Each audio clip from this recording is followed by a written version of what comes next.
Good morning.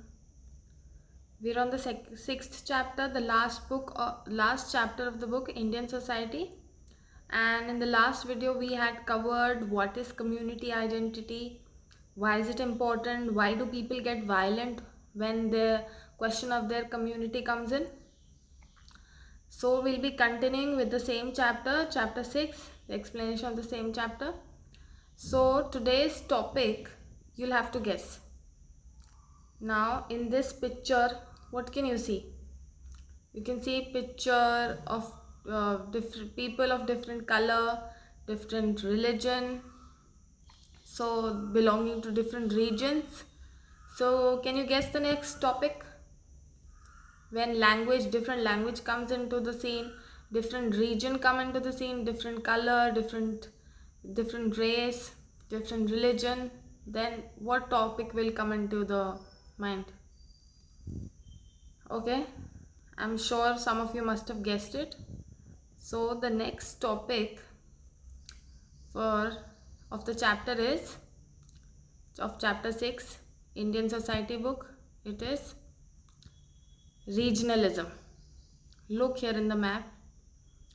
We are Indians, but still we call ourselves Gujarati, Marwadi, Punjabi, Kashmiri. People belonging to Orissa will call themselves Uriyas. People belonging to Tamil Nadu will call themselves Tamilians. So we have a lot of regionalism in our country. We have to keep reminding ourselves that in spite of we belonging to different regions, we are firstly Indians. So topic covered today, first topic is regionalism.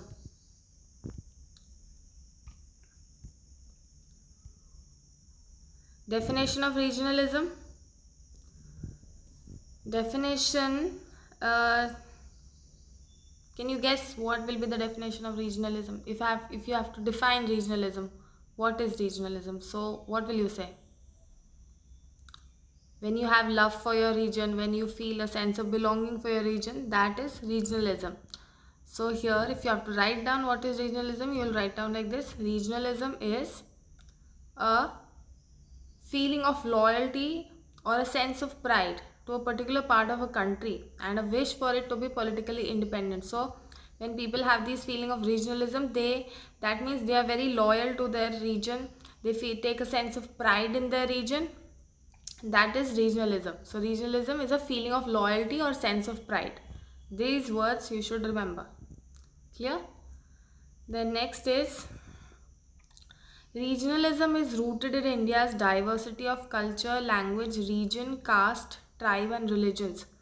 So we have a lot of regionalism in India because of our diverse culture in India. We have a lot of diversity in our culture, diversity in language, region, caste. We have various caste, various tribes, various religions. That is why regionalism is rooted in India. Regionalism in India is also encouraged by geographical concentration of these identity markers.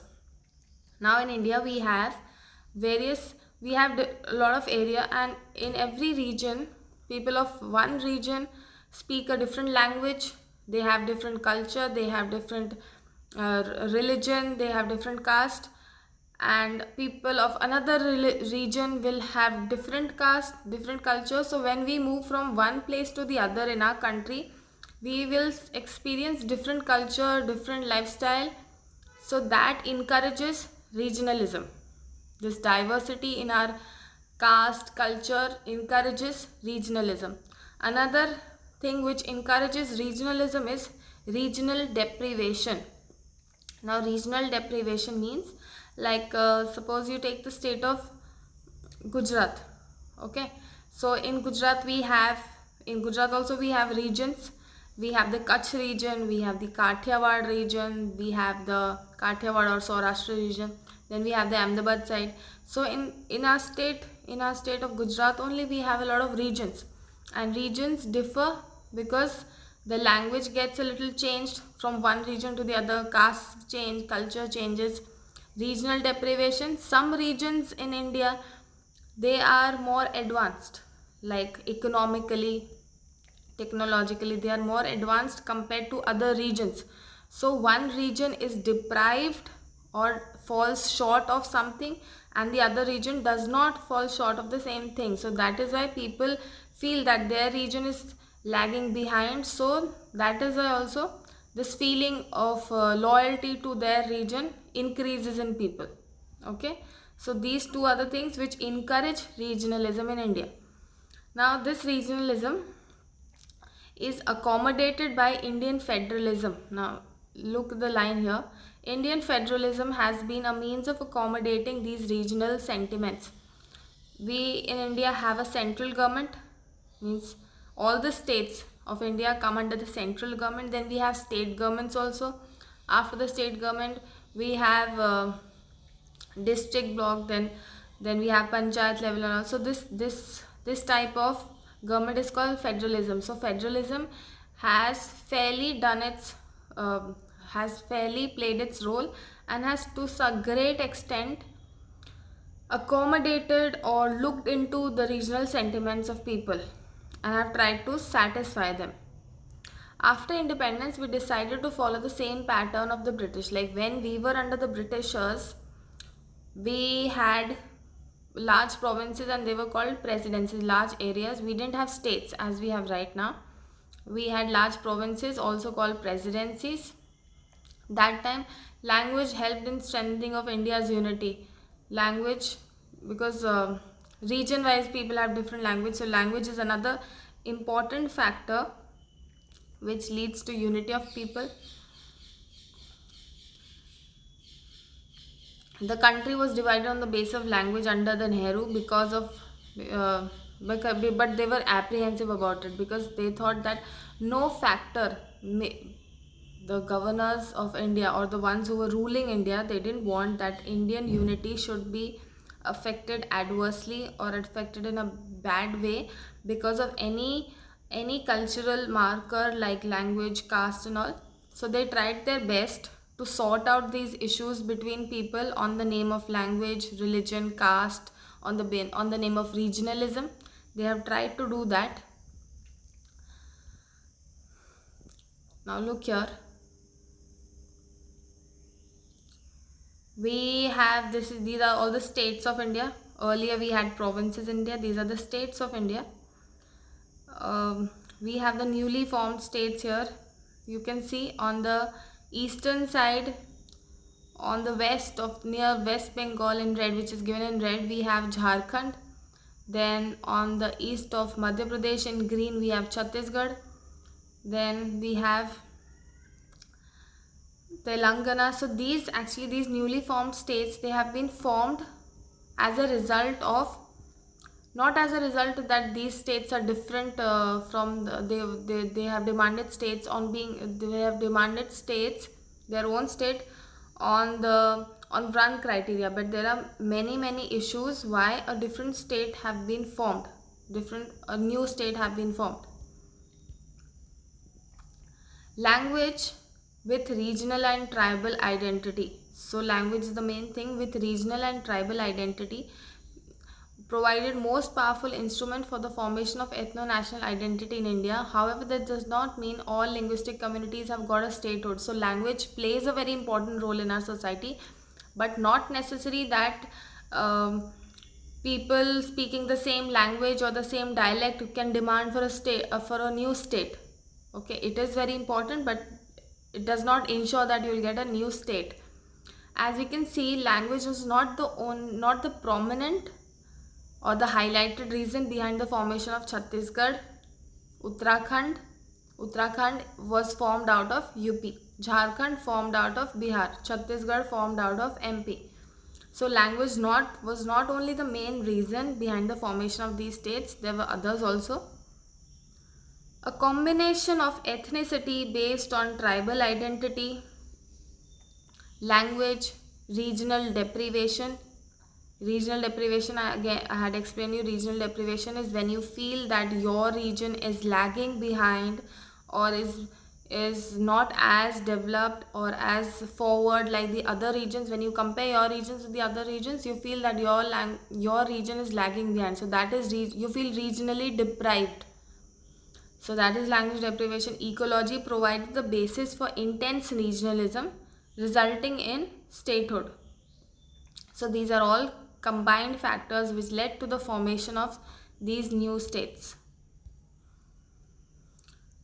Respecting regional sentiments is not just a matter of creating states. It means that if the government of India says that they respect regional sentiments, or they respect the feelings of the people, their regional sentiments which they have for their region, does not ensure that those people who on the name of regionalism want a new state, and they would be given a new state. So when we are respecting, when the government is respecting regional sentiment, it does not mean that they'll create a new state. There has to be very, very strong reasons. On the whole, till now, after independence also, the federal system of India is a federation. So in the federal system of India has been working very well to satisfy regional sentiments. Now, next topic after regional sentiments is minority rights and nation building. Look here in the picture, you can see Muslims, Sikh, Christians, Buddhists, Jains, Parsis. These are all minority groups of India. You should know the example when you're writing answer. Please explain with an example. Write the main content and later you can explain with examples. So these are all the minorities in India. In Indian nationalism, the dominant trend was marked by inclusion and democratic vision.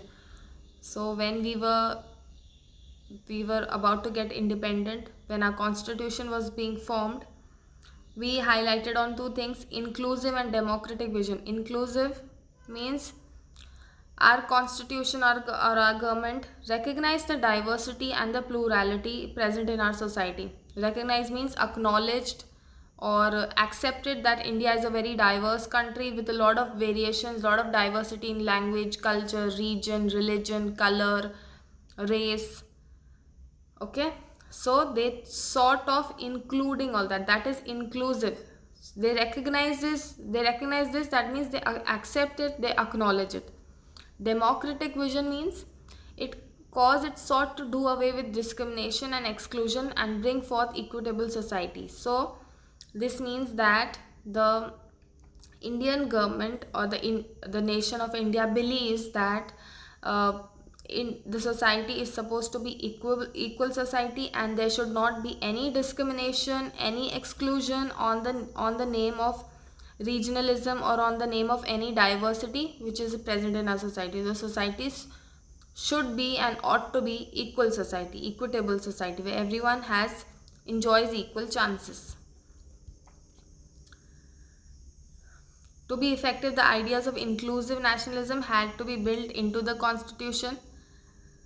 And now look here, another point which you should know is that when we are staying in a place, suppose in a class you are all, out of 20 students, 15 or 16 are boys and 4 are girls. So who's the dominant group in the class then? It's the boys. So there may be chances that the girls feel that the dominant group is the boys. So whatever the boys want, that would be done in the class. So those 4 girls, they sought, or they would be apprehensive about it, and they would want protection from the teacher's side. And all the same way in our society we have dominant groups. Dominant groups are those groups, example is Yadavs, Kamas, Reddys. These are all dominant groups who are large in number, and it is assumed that the culture or the language of these dominant groups would become synonymous with the nation state, or would become, means like the India. The minorities feel that if they are not given enough protection, they would have to, or they would be forcefully coaxed into following the culture of the dominant group. However, for the strong and democratic nations, special constitutional provisions are. So that is why, to remove their insecurity and to give them protection, the minorities, to give them protection because they require protection, because they are small in number, government has taken some provision, has put some constitutional provisions to ensure rights of all citizens are looked after, especially of the minorities. There's another term, privileged minorities. Privileged minorities are a group of people who are small in number, but they are not at a social disadvantage. That means they are extremely wealthy people. They cannot be exploited because they have the power of wealth. Now minority features you can see here. Minorities are numerically weaker, means smaller in number. They don't have say in any matter because they are smaller in number. They have low opportunities. They have been discriminated against. They have a sense of insecurity, and that is why they want to stay together and protect their rights. That is why their sense of loyalty towards their nation increases. Example of minority is Jain, Parsi. Again I am repeating the examples. And not all the minorities are exploited because some of them are extremely rich, so they are called privileged minorities. But minorities, because of their small number, are a vulnerable group. Vulnerable means they are subject to being exploited or discriminated against. That is why they need protection from the government side. Protection doesn't mean that you'll deploy or employ policemen to stand outside their homes or they are under the threat of being killed. Not like that. Protection from being discriminated. Protection to ensure that they don't feel left out, or they don't feel that their voice is not heard. So the makers of the constitution were aware that for a strong nation, all sections of society need to be equal. So the makers, the ones who made our constitution, they wanted that every citizen of our society should feel at par with the other. So that's why we have some provisions in our constitution. Some policies were made. Article 29 and 30. These are the two articles which have been made to provide for the insecurity or to the vulnerable group, that is the minority. Now provision of Article 29 is every citizen can conserve their language, its script. Means every citizen of India have the right to speak their language. They have the right to conserve their language and the script which they speak. No citizen shall be denied admission on the basis of their religion, race, caste and language. Means you cannot, in India, you cannot deny admission to anyone in any institute on the basis of the religion or caste or language. That is Article 29. Article 30 says any religious community can start an educational institution. Like people of any religion have the power, have the right to start any institution if they want. All facilities that are given to the majority should also be given to the minorities. Article 30 also states that the opportunities or the life chances which are available to the majority group of India should also be available to the minorities and is available to the minorities. No religion should be imposed on a person because it will affect national unity. Means we cannot force anyone to follow our religion. Like suppose I belong to a dominant group. I am a Hindu, so I cannot force any person, a Buddhist person, that you also become a Hindu. That is wrong according to Article 30. Article 30 believes in unity in diversity, and every country of the world, we were talking about Indian society. Now every country of the world also has minorities. Like in Europe, Christians are a majority, whereas Hindus are minority. Hindus, Sikhs and Jews are minority. Like same way in India we have Muslims as minority but Hindus as majority. Okay, so these two topics we've covered today. Please write this down in your copy. We'll continue with the next topic in the next video. Please read the chapter. Any problem, please call me up, contact me anyhow, the way you want. Thank you.